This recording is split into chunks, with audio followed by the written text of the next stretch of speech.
समीकरण 2x plus 3y plus 5 बराबर 0 तथा 4x प्लस 5y प्लस 6 बराबर 0 दो चर रैखिक समीकरण है तो ए ऑप्शन है, एक हल होगा, अनेक हल होंगे या कोई हल नहीं होगा। अभी मैंने बताया था कैसे, ठीक है। तो पता कैसे करोगे, ध्यान दो, ये वाला और ये वाला जो दोनों समीकरण है, दोनों समीकरण को आप तुलना करो। किससे किससे तुलना करोगे? अभी मैंने बताया था a1x plus b1y plus c1 बराबर 0 और दूसरा समीकरण है a2x plus b2y plus c2 बराबर 0 से तुलना करोगे। तुलना करके पता करोगे a1 b1 c1 और a2 b2 c2 का मान, ठीक है। तो आ जाओ हल करते हैं। तो क्या होगा, पहले हल करेंगे भैया, सोल्यूशन स्टार्ट करेंगे। तो लिख दोगे समीकरण क्या है बताओ, 2x प्लस कितना 3y और प्लस कितना 5 बराबर 0 तथा 4x प्लस c2 बराबर 0 से क्या कर दोगे, तुलना करने पर। समझ में आएगी? इसलिए बार बार बता रहा हूँ, इससे आपके दिमाग डर जाए, ये आना ही आना है, इस बात का देख लेना आपको, ठीक है। मैं बार बार बोल रहा हूँ ये चीज।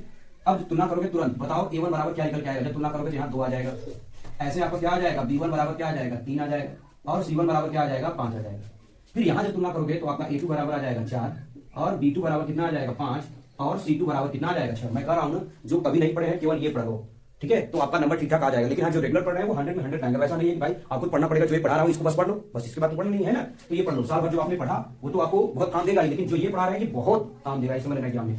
अब आ गया, क्या कहा है कि रैखिक समीकरण है, कैसा है तो चेक करोगे पहले a1 अपान a2।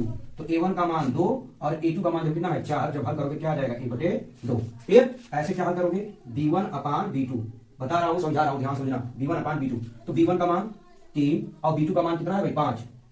अब बताओ 1/2 आया है, यहाँ 3/5 आया है, तीसरा चेक करने की जरूरत नहीं है। अरे ये बताओ, जब मान लो आपके घर में 3 दरवाजे लगे हैं, पहला दरवाजा खुला है तो आपने घुस गया, दूसरा दरवाजा बंद है तो तीसरा खोलने की जरूरत है नहीं है। तो वैसे ही आपका ये जब बराबर नहीं है तो हम आगे हल करने की जरूरत नहीं है, केवल ये लिखेंगे क्या कि चूंकि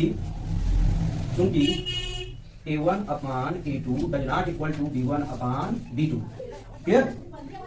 ये है। अब जब a1 upon a2 does not equal to b1 upon b2 है, ये क्या है, बराबर नहीं है। अच्छा बताओ, जब ये पहला बराबर नहीं है, ये बताओ किस प्रकार का समीकरण होगा, दिमाग में लगाओ। हमने आपको बताया था जब ऐसा आएगा तो लिख दोगे क्या लास्ट में, अतः समीकरण क्या ऑप्शन था, एक हल होंगे, अनेक हल होंगे, कोई हल नहीं होंगे। जब इसका बताया था केवल एक हल होंगे, समीकरण के केवल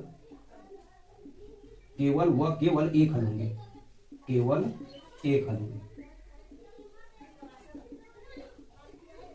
समझ में आया कि नहीं आया? देखो डिटेल बता रहा हूं, है कि ऑब्जेक्टिव, लेकिन ये 2 नंबर में आ रहा है इसलिए बता रहा हूं ऐसा, ठीक है। तो केवल कितने हल होंगे, एक हल होंगे। तो ऑप्शन नंबर ये, ठीक है। अब आते हैं हम 4 नंबर में, जो आएगा क्वेश्चन अब उसको डिस्कस करेंगे। कितने नंबर में, 4 नंबर में फिक्स कर लेना इस चैप्टर से, 4 और 2 6 नंबर के आना ही आना है। इस बात को आपको पता होना चाहिए, ठीक है। इसको अब नोट डाउन करो, फिर मैं नेक्स्ट क्वेश्चन लेके आऊँ।